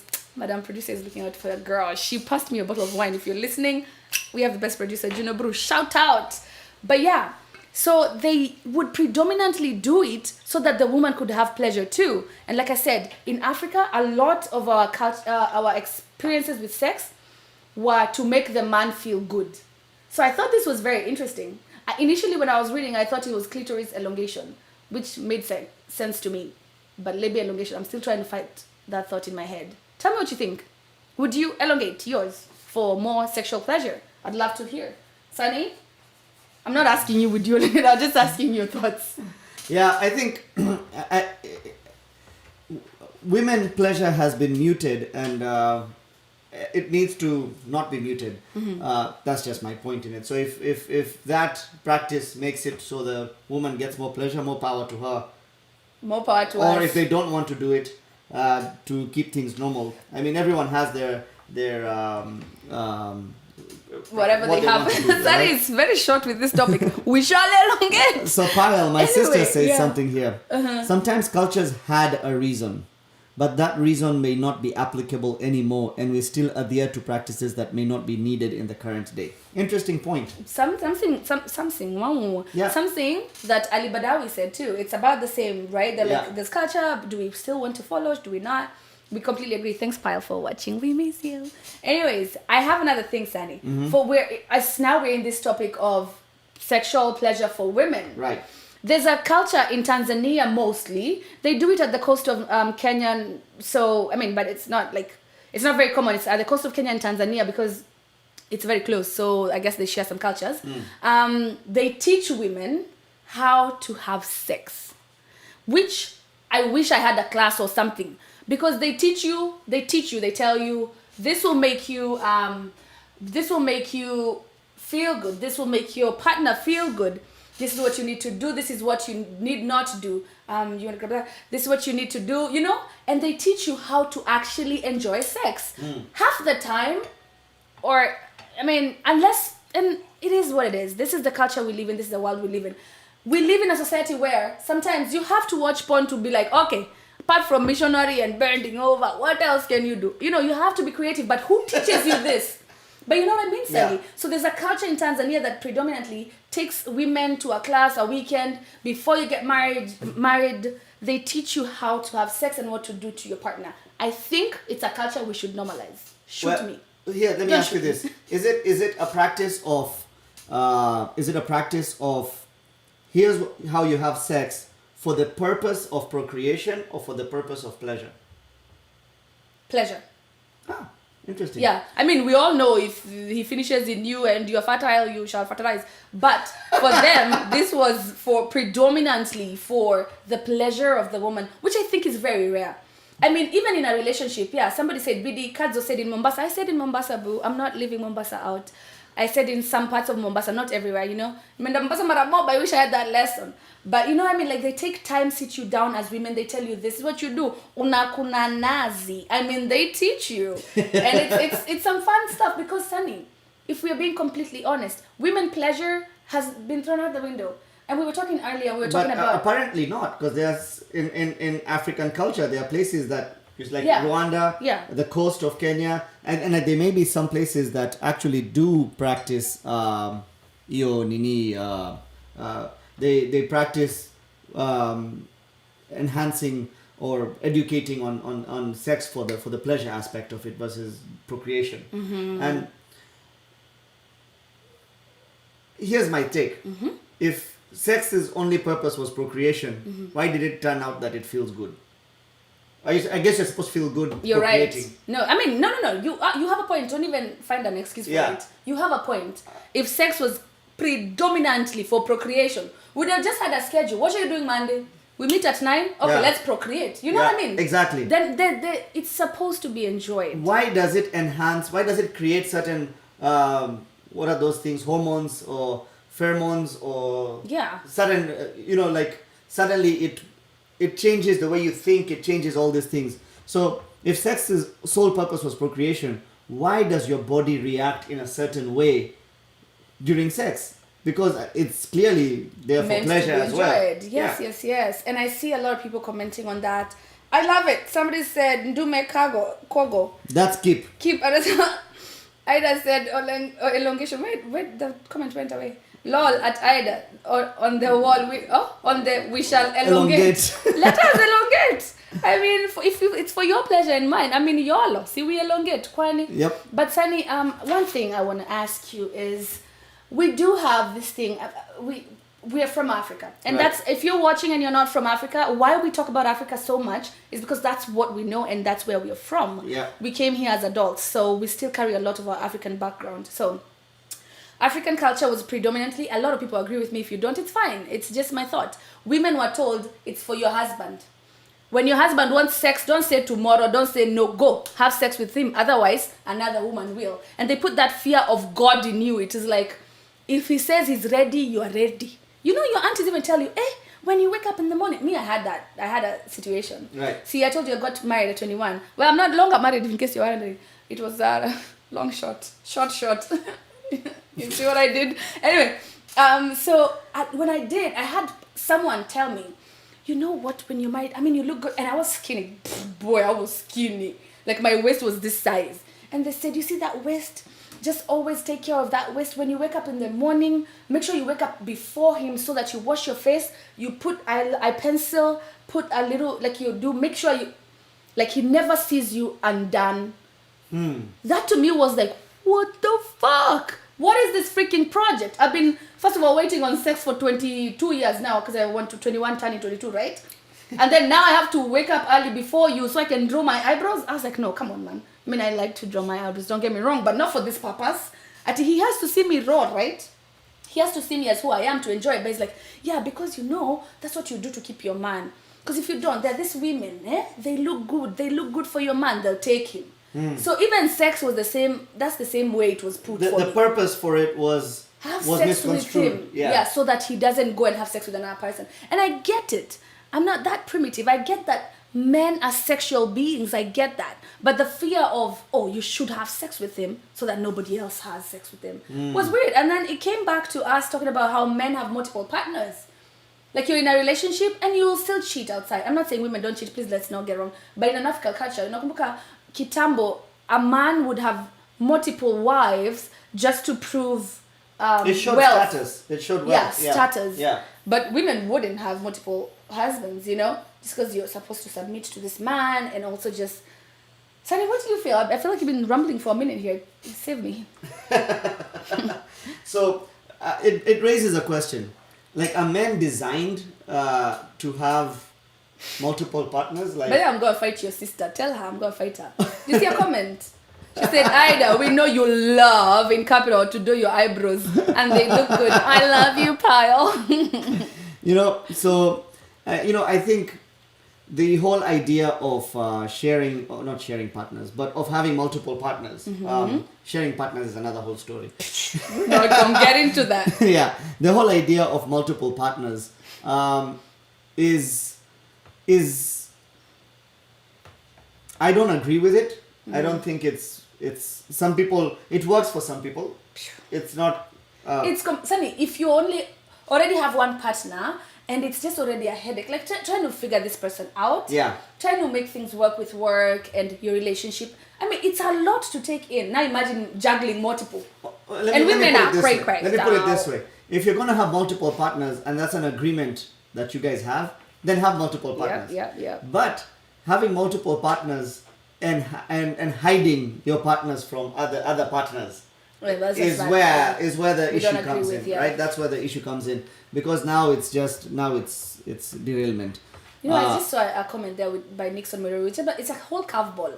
Like, Nixon, why are you doing this to us? He said, where is this comment going? There is lovemaking and having sex. Let's know the difference. Wait, I bet you Google. Are we sex therapists? We're not sex therapists. But there is literally, like, that's true. There's lovemaking. I guess for me, lovemaking is sleeping with somebody you love. The sex is different. It is. Fucking, on the other hand, is you can sleep with somebody you actually don't have feelings for. It's just that moment you're feeling, hey, hi Ray, I need to oil change. Hashtag oil change. I'm giving y'all a word. Na need ka oil change. Na ni piki ponki. And that's the difference, I guess, in my eyes. Hey, this is an interesting one. Fern says, are you all going to address threesomes and how they should be normalized? We need fun. Fun. How many times did I call you? We need to pick her up and put her in the middle here and have her talk with us, because fun. You're a troublemaker. Like, I said this yesterday on a different podcast, the 254 Men Keeping It Real. Yeah, which you should follow. They addressed this threesome situation. Me in my 20s, I was all for threesomes. Now... No, it was a good idea. Like, it was, I think of threesomes, I didn't think like there would be anything negative about it. Now, like, I don't think that a threesome is something I would be that excited about anymore. I would say this, and I was watching the 254 Men Keeping It Real is a podcast that you guys need to watch. This men really keep it real. I just encourage DJ Slim, when you want to say panty, just say panty, don't say pee. Okay? It means a lot of different things. So you are keeping it real. I gave him a hell of a time with that. But the thing is, they talked about that, and I was like, if we're gonna have a threesome, let it be with somebody you're not in a relationship with. Yeah. I gave an example. So for example, I'm with Jamie, and then me and Jamie and Slim decide to have a threesome, right? And then I enjoy, and he was so excited that I gave him as an example. I said, so for example, I enjoy sex with Slim more than I do Jamie, who is my partner, right? Then how does that go? Because we're all friends, right? Then we're gonna see each other every time. So do I sneak out and go sleep with Slim? I'm cheating. But you, as my partner, Jamie, you are here. You're encouraged. You watch us do it. Yeah. You know, so like I feel like sex, I mean, threesomes, somebody's laughing about my oil change. Threesomes are not supposed to be had unless you're very, very, very mature, and I doubt it, that you can still like have a solid conversation with somebody you had sex with and like be like, you know. Let me tell you something. When it comes to sexual feelings, when it comes to those feelings, sometimes maturity goes out. Out the window. I don't know that there's a level of maturity that can handle the feelings and the emotions that come with having a sexual partner and stuff like that. Sometimes things get complicated. And people get, excuse me, hey, this wine is everything. And there's also like sexual jealousy. Mm-hmm. Imagine a threesome and I'm like, you're giving Nani too much time. Let me have my, you know what I mean? Like God, isn't that complicated, guys? Me, I think it's complicated. If you're about to have a threesome and you just want to try it for the birds, I guess get people you don't know and you're never gonna see again in your life. Yeah. That's my opinion. Yep. And again, we're not experts here. We're just talking. We're not giving people advice. We're trying to see what you guys are saying. I know. And we're having a conversation. Somebody said, did you see Bid's Kazo? Actually, yes, you can have a threesome, you, hubby, and a third person who should not be from the same town as you. So she's agreeing. You can't have this is our friend Nani. She usually has a threesome. What? Shetani ashidwa katika jina. Sunny, I feel like we've really expounded on these topics, but I want to hear from you. Do you feel like you understand what sex is? Well, I don't mean this like, do you know what you're doing? I mean this no, really. I mean this I mean, we were never taught, right? Right. Do you ever sit down and second guess, hey, maybe I don't know what sex is? Maybe if I was taught, I would know something. And I'll ask this before you even go. I feel like that. Really? I do feel like that. And I do feel like, wait, I mean, I've watched these things. I can do this. I'm good at this. I'm this. But maybe if they taught me, what I think I know is probably something like people are thinking, you're a missionary, tuko hapa, unajua. You know what I mean? Like I always second guess. I'm like, I wish we had a lesson or some kind of talk around it that I feel more confident in everything that I do. I'll do something if he says it's good, but who knows, you know? What do you feel about that? No, at this juncture in my life, I don't think that there is anything that I feel like, I wish I knew this, I wish I knew this. Maybe earlier in my life, I may have So you know everything? Let me not say anything. I shall not agree or deny that statement. I shall not agree or deny on that statement, yes. But, you know, my take on it is sex is the reasoning, is why people have sex.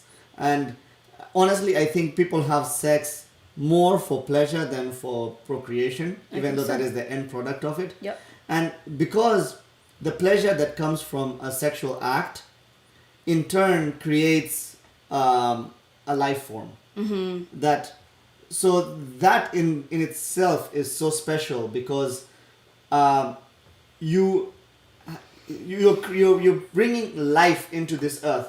Like none of us would exist without sex, right? Yeah. I wouldn't be here. You wouldn't be here. No one would be here if people didn't have sex. Right. So two people had sex and suddenly we are here, right?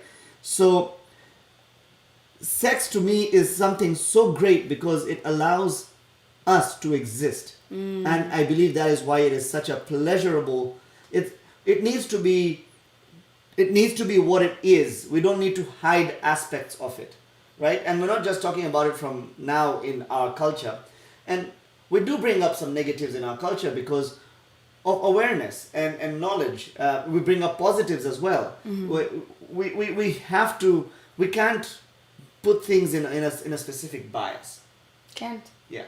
I agree with you. I mean, I know you said, at this point in life, this is how you sound in my head. At this point in life, I don't feel like there's something I don't know that I should know. A good impression. That's a good impression. Sure.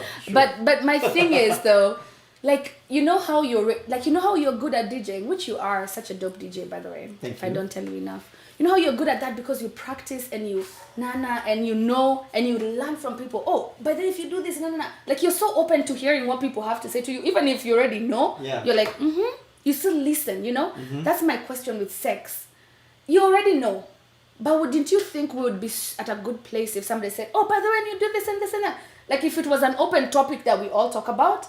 I feel like even today I think we do talk about it. No, in this topic, a lot of people have taught us a lot. Yeah. Like it's just a nice way, a nice place to sit and listen to somebody like, I didn't think of that. I never have had of that or thought of that before. Right. So I wish we could normalize sex to a point we can sit down and be like, and then this happened. Hey, you guys, you should try this and this. Like, you know? And I think amongst friends, let me tell you a funny story. One time we were in Charlotte and it was a Sunday and we were all sitting around having drinks and we were with Steve Nizo, the DJ. Yeah, Steve Nizo, what's up? That day he told us about a new style called Mbuzi style. I see Frank Mahulo. DJ FM, yeah. Ati porn stars are teachers. Ama Aida, where exactly would you want your teachers to come from? Urachama. Me, I don't watch porn. I think sex is overrated. And no, sex is not the only way to create life. We want to hear how else you can create life. I don't think sex is overrated. But like, I mean, I know artificial insemination, but yes. Okay, anyway, so I was saying, I was taught that there's a thing, we're all sitting on a Sunday afternoon like today. So they taught you, so Nizo Mbuzi style. Taught you Mbuzi style. He didn't teach me per se, but he told you about it. He mentioned Mbuzi style. I don't know, do you guys know about Mbuzi style? This is, you have to teach us. Now Mbuzi style is when Wait. Sunny about to stand up and show us Mbuzi style. For the people listening on this podcast, you're not watching, man. You have to catch us live on Sundays. You have to, because Sunny is literally demonstrating Mbuzi style. Go for it. Mbuzi style is when you shikilia the migu, the legs like this. You're holding onto the legs. At the edge of the bed. At the edge of the bed. Yeah, you are standing. She's on the bed. Ooh. You've held the legs. Like you're about to slaughter her. And then you... We have too much fun on this shit. Oh my goodness, you guys. What are we taking out? We're always taking Mbuzi style with us because we gotta try it. I mean, don't knock it till you try it. We're gonna take that away from this topic. But Fan Elizabeth unachoma. So we're gonna try and pick lessons. What we're trying to do is, for every Sunday podcast, we pick a lesson. What did we learn? Jamie said, June, run. June, please run. So lessons I learned today. Today's lesson, I think, was that different cultures do things for different reasons. Right. And those reasonings are valid. Right. And, but like, female genital mutilation was is a negative thing. Yeah. But cultures practiced it. Right. So it's not it needs to be talked about. It needs to be talked about. I think my biggest lesson tonight was by Mwangi. I didn't know about that, Jomo Kenyatta going to London and talking about that. I didn't know about that, and that was the biggest lesson for me. And I'm so grateful that you called, Mwangi. You taught me something. If anybody asks you, have you ever touched a life? Say, yep. Gave some knowledge to the Sunday Wind Down podcast. I do want to leave with this, just going real quick back to the whole circumcision thing. So, like Kip mentioned, in the Nandi culture or the Kikuyu culture, the circumcision is a positive thing. They are taught something. They are taught that this is how you become a man. The Kuzos talk about their experiences, all that good stuff, which is a very positive experience, obviously. However, there are tribes and cultures that don't practice that. Right. And honestly, I think sometimes men, because a man and their culture went through a certain thing that was a positive experience for them, men in other tribes or cultures that don't go through that experience shouldn't be looked at negatively. Like, oh, you're not man enough because you didn't get circumcised, or you're not man enough because that needs to be avoided. Sunny, actually, I have a quick story. It just came to me. Okay. I feel like it will be a nice place to share, but also Fan said Mbuzi Choma is about to have a different meaning. Anyway, I wanted to share this. I had a friend. He was 27 at this point in life, yeah? Mtu amesema ongeza glass Alicia. It's Alicia. Why are you missing the L? Niko tu sawa. My pombe is finished. Anyway, no, I'm good, babes. So I'm good, babe. I was talking about, I have a friend who's 27. Well, at the time he was 27. And then he had sex with this girl, and it was not his girl. But then people found out, the church people and whatever. So they found out, and in that finding out, the guy was like, "Oh, it wasn't even good. He wasn't circumcised anyways," and he wasn't. Right. But at 27, he felt the pressure. Is like, "Oh, so I'm supposed to be circumcised. I'm supposed to be circumcised." No. And he went ahead at 27, got circumcised. So all his life until 27, he wasn't circumcised, right? And then he went, and I hear, obviously, I don't know, but here at a mature age, obviously circumcision is different for you. It's more painful. Right. It takes a while to heal and all that stuff. So he got circumcised, and at the point I was talking to him, he was already circumcised. And he was telling, I mean, he was open at that. I guess we were friends enough for him to tell us this story. But he said he knows for a fact he lost size, and he knows for a fact that he lost pleasure in sex. Yeah, I think uncircumcised men have a heightened sense of pleasure, and I will keep mentioning that there are some senses that are he was disagreeing with me in the fact, but I still do believe that there's a lot of sensory, a lot of sensing that is taken away. And I will go back to that whole religious aspect. Right. Did God make a mistake by making men with foreskin? I mean, I know, and in your culture also, you guys get circumcised just because it's a culture. Yeah, no, Indians don't circumcise. Oh, they don't? Mm-mm. Oh, I didn't know that. Well, I should have gotten my facts right before I said that. But you know what I mean, though, like, I don't mean for you to tell the people if you are. Because it's becoming a little weird. But for this guy, what you're saying, it's true, because he specifically said he did feel like he lost size and he lost pleasure in sex. He said when he would have sex, he would enjoy it more when he was uncircumcised. But then now, it's like he really can't feel it until whatever. And you know what? Like you're saying, unless you know it, unless you're like him at 27 years old, you've been having sex. He has the comparison. Yeah, unless you know it like that. Unless you were having sex at 10, when they circumcised you at 13, now you'll have an experience. Yep. You know, you wouldn't know. Like, let's not knock it. If you've practiced it now, you know it's something different. But you don't knock it. It's fine. Everybody has their own opinion. Everybody has their own whatever. If they're circumcised or not, that's none of your business. Why are you looking at people's dicks anyway? We do have a song tonight. Yes. We have a song from and hey, one no, of our tumeenda time. This topic was too interesting. It was. Past us. We went a little bit over, but obviously we do appreciate all our audience that stuck it through with us. Yes. We have a song by, I don't know how to say her name. Yeah, it's called Ulrika. I think it's Ulrika Bernard. Ulrika Bernard. It's called The Revolution. Some people have probably already seen it online. It's a really good song. It's a really good song. It really resonates with a good message, I think. It kind of, I don't know if some of you caught what we did last night for DJ Evolve. On a different note, I feel like we all need to speak up with our voices. Just because someone has power doesn't mean they're exempt from justice. Yes, people make bad decisions. People make decisions that they shouldn't have made. But at the end of the day, they need to be held accountable for it. Whether you're a powerful person or not, you need to be held accountable for it.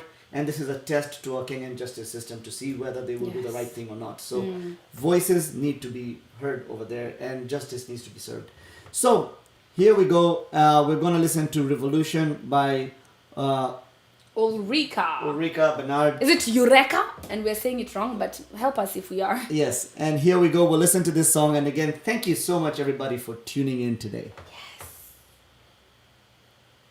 Yes. Is this song gonna play? Yes. That's the song.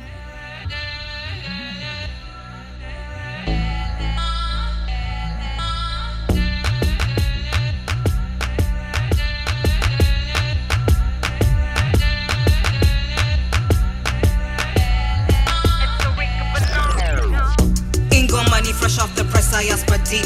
Time for the Kenyan revolution, which means time for the Moguns take a seat so that we the people take the lead. King Kaka spitting facts, yeah, he spoke the truth. Wajinga nyinyi, that's the truth, so what should we do? Twajivunia kuwa Kenyans kutoka maju, babila mapepa ahia, what are we to do? Inaka wale wase walise watatu wako wa kutoka yufisadi ndo mesiti. Kwani lazima tuzoe juu inabii. Nakura yangu ndo ilichagua mwenye kiti. We didn't forget just cause we don't live on the mainland. Hey yo, Kenyans in the die, it's time to band together, stay woke, speak up, stand up. It's time to stand up, yo. They say a closed mouth don't get fed. Sisi ndio wale tulikuja kusoma maju. Some of us are stuck out here in our choice, and our hearts bleed from what we keep saying on TV. Your grandkids keep asking us why did we go back there. You can tell they're curious, you can tell it's serious.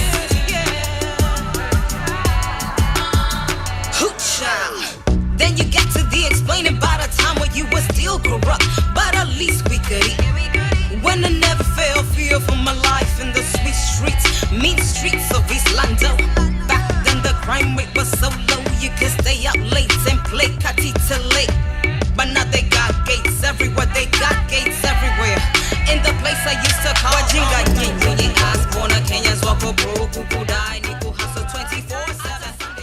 All right. That was Revolution. Yo, sis didn't come to play. Nope. Yeah, that was Ulrika. I think she says her name, Ulrika Bernard. Yes. And then I see my girl Kabi in the comment section. You guys, are we still on? Okay, we're on. Okay, good. We are. I see my girl Kabi in the comment section. Kabi Gladwell, she started this new company. It's called Washa Candles, and it's Kenyan manze. She sent me a package, and I was just so mind blown. You'll see it when you come over to mine. It's candles. The names are called Nairobi, Turkana. They smell so good, and on every candle, it has a message from a woman, like a woman, somebody who gave us like something women empowerment Yeah. kind of quote, Wangare Maathai, Nice. Lupita. Like it has a lot. I mean, you get it's washacandles.com. I'll leave her information down below. Go support her sister. You know, she makes these candles handmade in her own kitchen. Wow. Like, tell me about this hustle, guys. We need to support our very own. You guys support us here. We will support you Absolutely. in any way we can. We appreciate you, Gladys. By the way, if you guys want these t-shirts, they are available at afritechzone.com. I'll actually put it in the comments. afritechzone.com. Zone.com. Did anyone get the yes, somebody did. Madam Producer is going to give us the names of the first 2 people that got the case name correctly. I know. we'll DM you and get your address and get it sent over to you. Yes. We are going to do that. Again, thank you so much, everyone, for tuning in. That's it for today. That's our show. Thank you so much. We will be back, not next Sunday, but the Sunday after. Maybe I'll have the right date on the flyer this time. If he doesn't drink, y'all. But we are so grateful to you guys. Thank you for always standing with us and watching this. This has been our dream, to just sit and empower and learn and teach. And it's happening. And we have such a great audience. We love and appreciate you so much. Thank you. Till next time. Peace.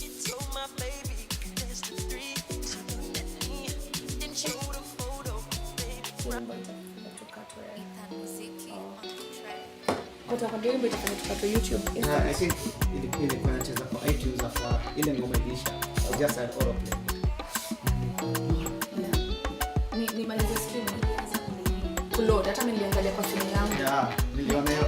Nikaonyesha Sani nikamuuliza tuko on bado, mimi nikatoka because I couldn't.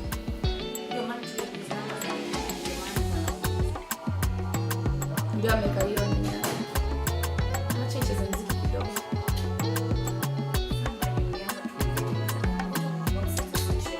I know. We were not going to touch on sexuality, you know that for sure. It was supposed to be sex in our culture, but we just leave the sexuality. It's kind of, you know. I know, she's like trying to correct your English. Nasema hiyo ndio anajaribu correct English yako.